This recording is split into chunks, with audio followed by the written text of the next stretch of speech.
Luz na Suíça. Na escolha dos instrumentos para a reforma da igreja, vê-se que Deus segue o mesmo plano adotado para a fundação da igreja. O Mestre Divino passou por alto os grandes homens da terra, os titulares e ricos que estavam acostumados a receberem louvor e homenagens como dirigentes do povo.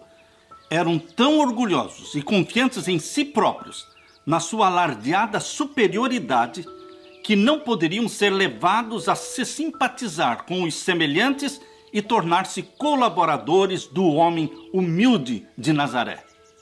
Aos indoutos e laboriosos pescadores da Galileia foi dirigido o chamado de Jesus: vinde após mim, e eu vos farei pescadores de homens. Mateus 4,19. Aqueles discípulos eram humildes e dóceis. Assim foi nos dias da Grande Reforma também. Os principais reformadores foram homens de vida humilde, homens que em seu tempo eram os mais livres do orgulho de classe e da influência do fanatismo e astúcia dos padres.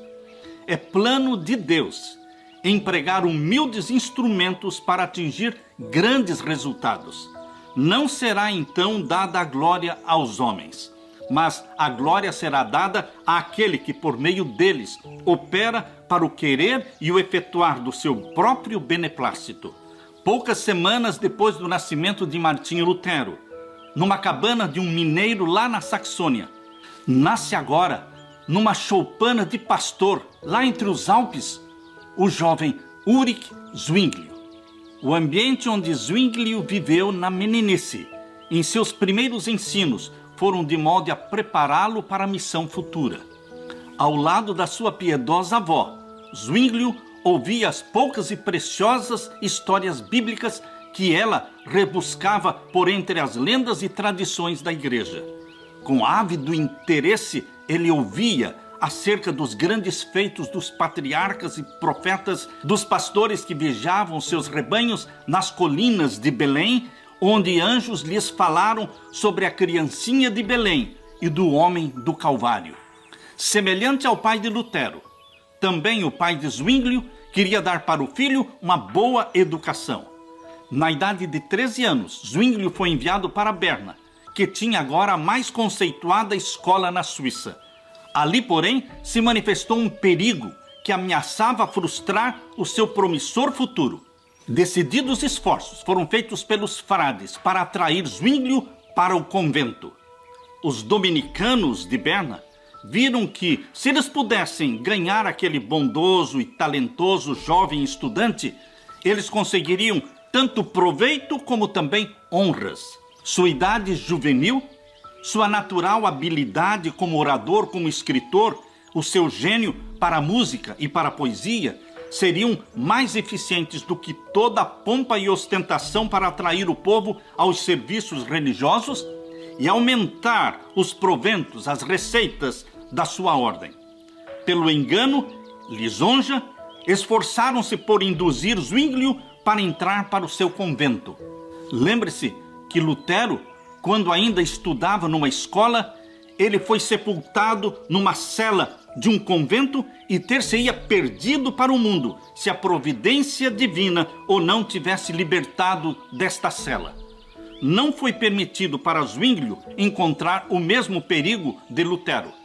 Providencialmente, o pai de Zwinglio recebeu notícia das intuições dos frades e não tinha intenção de permitir que o seu filho seguisse a vida ociosa e inútil dos monges. Então, ordenou para que Zwinglio voltasse sem demora para casa. A ordem foi obedecida. Mas o jovem não poderia estar contente por muito tempo em seu vale natal e logo reiniciou os estudos, dirigindo-se depois de algum tempo para Basileia. Foi ali que Zwinglio ouviu pela primeira vez o evangelho da livre graça de Deus. Uyttenbach, professor de línguas antigas, declarava que existia uma verdade mais antiga e também de valor infinitamente maior que as teorias ensinadas pelos escolásticos e pelos filósofos. Esta antiga verdade, dizia ele, era que a morte de Jesus Cristo é o único resgate do pecador. Para Zwinglio, estas palavras foram como que um primeiro raio de luz que precede a aurora. Logo depois, Zwinglio foi chamado de Basileia para o serviço ativo. O primeiro campo de trabalho de Zwinglio foi numa paróquia alpina, não muito distante do seu vale natal. Ordenado padre, dedicou-se de toda a alma à pesquisa da verdade divina, pois estava bem ciente de quanto devia saber aquele a quem o rebanho de Cristo é confiado. Quanto mais ele pesquisava as Escrituras, mais claro parecia o contraste entre as verdades da Bíblia e as heresias de Roma. Ele se submeteu à Bíblia como a palavra de Deus, única regra suficiente e infalível, a Bíblia. Viu que ela deveria ser seu próprio intérprete. Não ousou tentar a explicação das Escrituras a fim de sustentar uma teoria ou doutrinas preconcebidas. Invocou a ajuda do Espírito Santo e declarou que o Espírito Santo revelaria a verdade para todos que buscassem com sinceridade de coração. Dizia Zwinglio: as Escrituras, elas vêm de Deus, não dos homens. E mesmo aquele Deus que esclarece te dará a compreender que a palavra vem de Deus. A palavra de Deus não pode falhar. Ela é clara, ensina por si mesma, desvenda-se a si própria, ilumina a alma com toda a salvação e graça, conforta-a em Deus, humilha-a de maneira que ela se perde a si mesma e até se despoja e abraça a Deus. Falando da sua experiência naquele tempo, Zwinglio disse: quando eu comecei a devotar-me inteiramente às Escrituras Sagradas, a filosofia e a teologia escolástica sempre me sugeriram disputas. Finalmente, cheguei a esta conclusão: deves deixar toda a inverdade e aprender a significação de Deus unicamente de sua própria e simples palavra. Então comecei a rogar a Deus a sua luz, e as Escrituras foram se tornando para mim muito mais fáceis. A doutrina pregada por Zwinglio não a recebera ele de Lutero. Era a doutrina de Cristo. Zwinglio falou: se Lutero prega a Cristo, ele prega a mesma coisa que eu estou pregando. Ele levou muito mais pessoas para Jesus Cristo do que eu. Mas não importa, não pregarei nenhum outro nome, a não ser o nome de Cristo, de quem eu sou um soldado e que unicamente ele é o meu chefe. Nunca uma só palavra foi por mim escrita para Lutero, nem de Lutero para mim. E por quê? Para que se pudesse mostrar quanto é consigo mesmo concorde o Espírito Santo, visto que nós ambos, sem qualquer combinação comum, ensinamos a doutrina de Cristo com tal uniformidade. Em 1516, Zwinglio foi convidado para ser pregador no convento de Eysindel. Ali, ele deveria ter mais nítida perspectiva das corrupções de Roma e, como reformador, exercer uma influência que seria sentida muito além dos Alpes nativos. Entre as principais atrações de Eysindel, havia uma imagem da Virgem que diziam ter o poder de operar milagres. Por sobre o portal do convento estava a inscrição dizendo: aqui se pode obter remissão plenária dos pecados.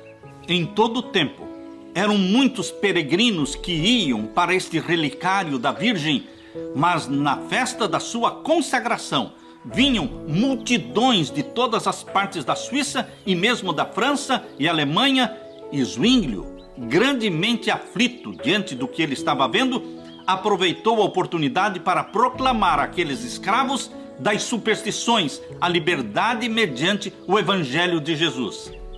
Não imaginem, disse ele, que Deus está neste templo mais do que está em qualquer outra parte da criação. Qualquer que seja o país em que você habite, Deus está ao redor de você e ouve você. Podem obras sem proveito, longas peregrinações ofertas, imagens, invocações da Virgem ou dos santos assegurar para você a graça de Deus? Que vale a multidão de palavras em que envolvemos nossas orações? Que eficácia tem um capuz, cabeça bem rapada, vestes compridas e flutuantes ou chinelas bordadas de ouro? De que vale tudo isso? Deus olha para o coração, dizia Zwinglio, e o nosso coração está longe dele. Para muitos ouvintes de Zwinglio, estes ensinos não foram bem aceitos. Na realidade, foi para eles uma amarga decepção pensar que a sua penosa jornada, a sua longa peregrinação foi simplesmente sem proveito.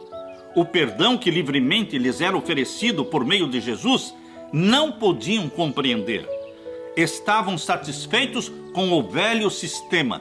Estavam satisfeitos com o velho caminho para o céu, que era o caminho que Roma indicava, através das penitências, através das peregrinações. Portanto, era mais fácil eles confiarem a salvação deles aos padres e ao Papa do que procurar pureza de coração. Outra classe, no entanto, recebia com alegria os sermões de Zwinglio, falando sobre a redenção por meio de Jesus Cristo. As observâncias que Roma ordenara não haviam conseguido trazer paz para as almas, e pela fé, muitos aceitaram o sangue do Salvador como sua propiciação. Estes voltavam para casa a fim de revelar para os outros a preciosa luz que tinham recebido. A verdade era assim levada de aldeia em aldeia, de cidade em cidade, e o número dos peregrinos aos relicários da Virgem diminuía cada dia mais. Em consequência, diminuíam também as ofertas. E como o salário de Zwinglio era tirado das ofertas, ele começou a receber menos. Porém, isto causava somente alegria para o coração de Zwinglio. Ele via que o poder do fanatismo e a superstição estavam sendo destruídos. As autoridades de Roma não estavam com os olhos fechados para aquilo que Zwinglio estava fazendo. Naquele momento, os romanistas decidiram não intervir no trabalho do pregador, esperando ainda consegui-lo para sua causa. Esforçaram-se para ganhá-lo com lisonjas. Aqueles primeiros anos de Zwinglio, ali naquele convento de Ensidel, prepararam-no para um trabalho mais vasto. Depois de 3 anos ali, ele foi chamado para o cargo de pregador na Catedral de Zurique. Esta era então a cidade mais importante da Confederação Suíça e seria amplamente sentida a influência de Zwinglio ali. Os eclesiásticos que convidaram Zwinglio para ser o pregador na Catedral de Zurique estavam desejosos de impedir quaisquer inovações e, de acordo com isto, se puseram a instruir o jovem pregador. Disseram para Zwinglio: você fará todo o esforço para angariar receitas. Exortará os fiéis, tanto do púlpito como no confessionário, a pagar seus dízimos, seus impostos e a mostrar, através das ofertas, a afeição que eles têm para com a igreja. Você será diligente em aumentar as rendas que se arrecadam dos doentes, das missas e, em geral, de toda a ordenança eclesiástica. Também faz parte do seu trabalho pregar e cuidar do rebanho. Porém, para pregar para o rebanho, você pode usar substitutos, usar outros pregadores. Você não precisa administrar o sacramento a ninguém, a não ser a pessoas notáveis, a pessoas importantes, unicamente quando chamado. Você está proibido de oferecer o sacramento sem distinção de pessoas.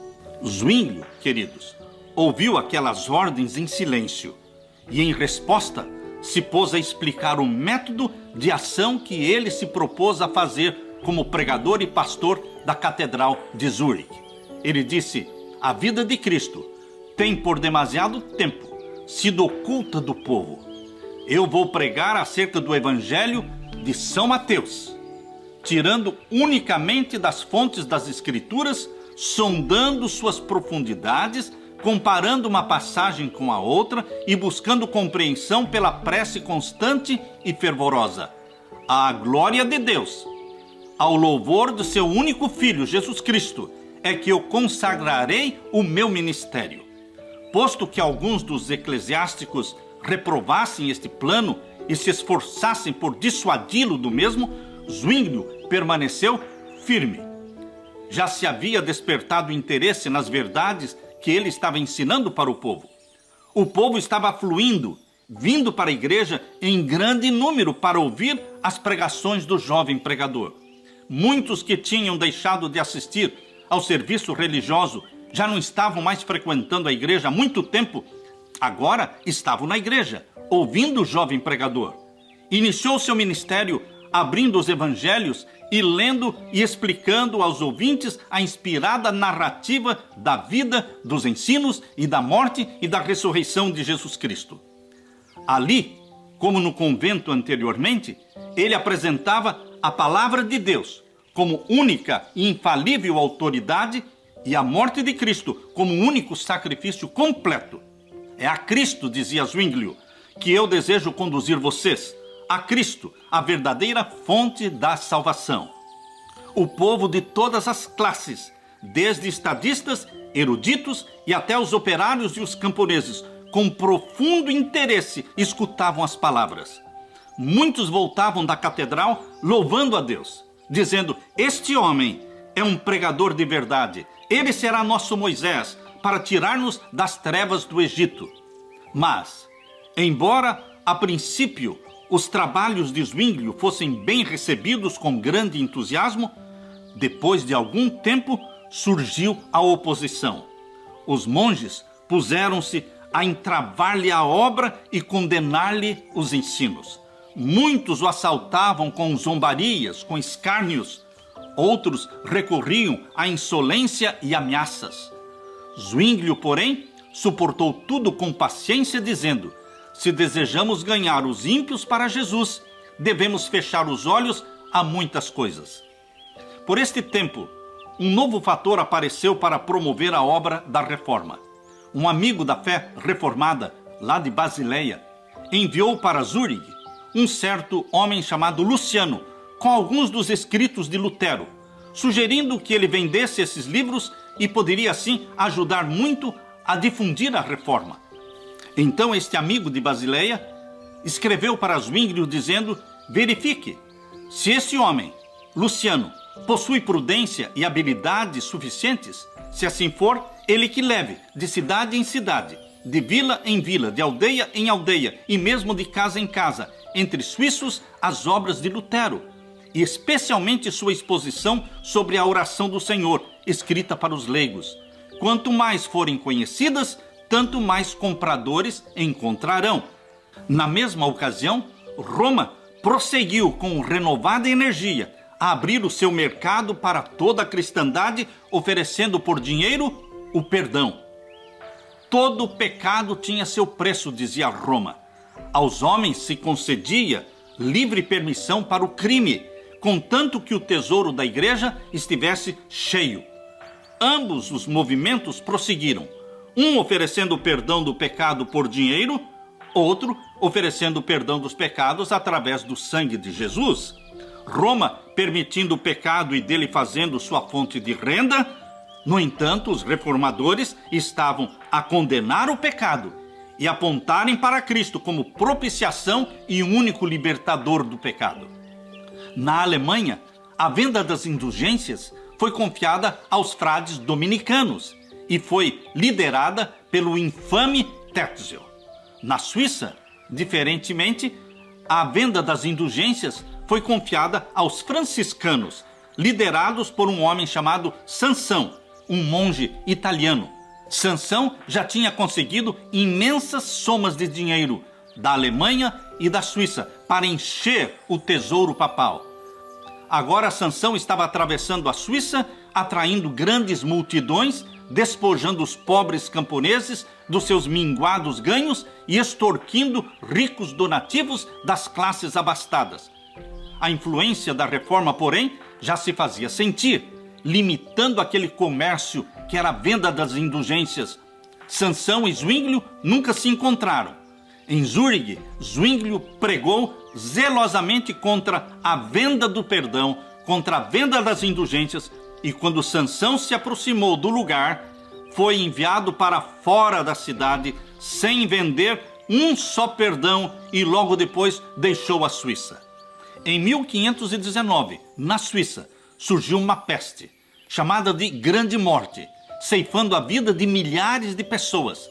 Isto também ajudou as pessoas a buscarem mais a Deus. Grande impulso foi dado à reforma com o aparecimento desta peste, sendo os homens e mulheres colocados em face desta peste destruidora. Eles foram levados a sentir quão vãos e inúteis eram os perdões que tinham recentemente comprado. Eles anelavam um fundamento mais seguro para a sua fé. Zwinglio, em Zurique, caiu doente, também vítima desta peste. Ficou tão mal que abandonou toda a esperança de se restabelecer e largamente circulou a notícia de que Zwinglio tinha morrido. Naquela hora de provação, sua esperança, coragem foram inabaláveis. Olhava unicamente para a cruz do nosso Salvador Jesus Cristo, confiando nesta toda suficiente propiciação feita pelos nossos pecados. Quando Zwinglio foi curado e voltou das portas da morte, voltou a pregar com um poder muito maior do que antes. O povo dava com alegria as boas-vindas ao seu amado pastor, que lhes fora restituído da beira da sepultura. Zwinglio chegara agora a uma compreensão mais clara das suas verdades. Ele gostava de se demorar nos temas da queda do homem, o plano da redenção, eram os assuntos que ocupavam a mente de Zwinglio. Em Adão, dizia ele, todos estamos mortos, submersos na corrupção e condenação. Mas Cristo adquiriu-nos uma redenção intérmina. Sua paixão é um sacrifício eterno e eternamente eficaz para curar. Satisfaz para sempre a justiça divina em favor de todos os que nela confiam com firme e inabalável fé. Zwinglio pregava que todos os que são salvos pela graça e pelo sangue de Jesus Cristo não estão livres para continuarem vivendo uma vida de pecado. Tal era o interesse nas pregações de Zwinglio, que a catedral não comportava as multidões que o vinham ouvir. Passo a passo, avançava a reforma em Zurique. Alarmados, os inimigos romanistas se levantaram em oposição a Zwinglio. Um ano antes, o monge Lutero, lá em Wittenberg, na Alemanha, tinha falado não para Roma, não para o Papa, não para o Imperador na Dieta de Worms. E agora parecia que a história estava se repetindo na Suíça, em Zurique. O bispo de Constança enviou 3 delegados ao conselho de Zurique, acusando Zwinglio de ensinar o povo a transgredir as leis da igreja. Se a autoridade da igreja for posta de lado, dizia o bispo de Constança, tudo vai resultar numa anarquia universal. Porém, Zwinglio respondeu que durante os últimos 4 anos em que ele estivera pregando o evangelho em Zurique, a cidade de Zurique era a mais silenciosa, a mais pacífica que qualquer outra cidade da confederação. O cristianismo, dizia ele, é a melhor salvaguarda da segurança geral. Os delegados do Papa aconselhavam os membros de que não havia salvação fora da igreja de Roma. No entanto, Zwinglio respondeu, o fundamento da igreja é a mesma rocha, é o mesmo Cristo em todo o país. Quem quer que creia de todo o coração no Senhor Jesus é aceito por Deus. Esta verdadeiramente é a igreja, fora da qual ninguém pode se salvar. Como resultado deste sermão de Zwinglio, um delegado da fé romana aceitou a fé protestante. Roma estava muito irada e Roma preparou-se para o novo ataque. O reformador, ao ser informado da trama dos seus inimigos, exclamou, eles que venham, eu os temo, assim como a grande rocha teme as pequenas ondas que trovejam aos seus pés. A verdade continuou a ser espalhada. Na Alemanha, os adeptos da reforma, abatidos pelo desaparecimento de Lutero, agora tomaram um novo ânimo quando perceberam o progresso do evangelho na Suíça. Quando a reforma foi implantada em Zurique, os resultados foram visíveis. Os resultados foram supressão do vício e promoção da ordem e da harmonia. Dizia Zwinglio: a paz tem habitação em nossa cidade. Nenhuma rixa, nenhuma hipocrisia, nenhuma inveja, nenhuma contenda. Donde pode tal união vir senão do Senhor Jesus e da doutrina bíblica, que nos enche dos frutos de paz e piedade? Roma determinou que um debate tivesse lugar na cidade de Bade, mas Zwinglio não estava presente. O conselho de Zurigue, conhecendo das intuições romanas de matar Zwinglio, não permitiram que o reformador fosse até lá. Os representantes da reforma neste concílio foram Oecolampadius e Haller. Eles foram escolhidos para representar os reformadores, enquanto Roma estava sendo representada pelo famoso Dr. Eck. Apoiado por uma hoste de ilustres doutores e prelados, ele era o defensor de Roma. Os secretários foram todos escolhidos pelos romanistas e a outros foi proibido tomar notas sob pena de morte. Zwinglio recebia diariamente um relatório fiel do que acontecia em Bade. Um estudante que assistia às discussões fazia cada noite um relatório dos argumentos naquele dia apresentados.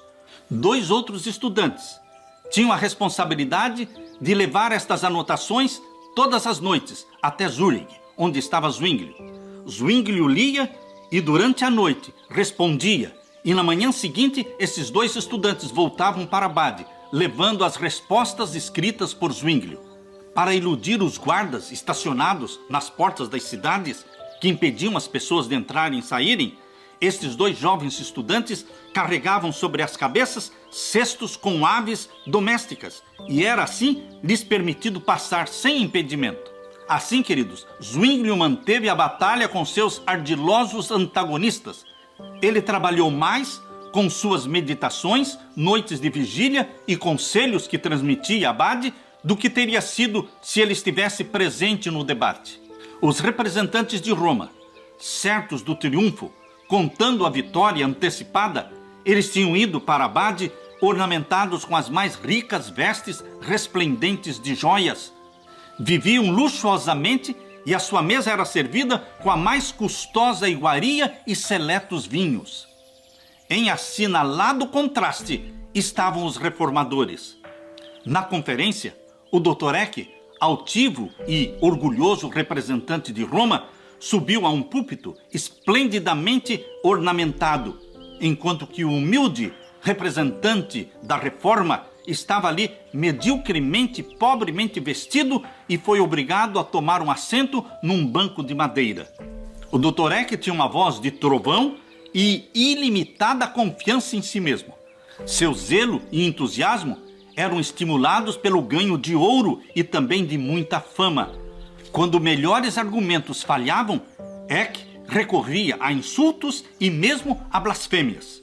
No entanto, o reformador Oecolampadius, humilde, gentil, cortês nas maneiras, mostrou-se capaz e persistente, enquanto os católicos romanos, segundo seu hábito, apelavam para os costumes da igreja como autoridade, o reformador apegava-se unicamente e firmemente às escrituras sagradas.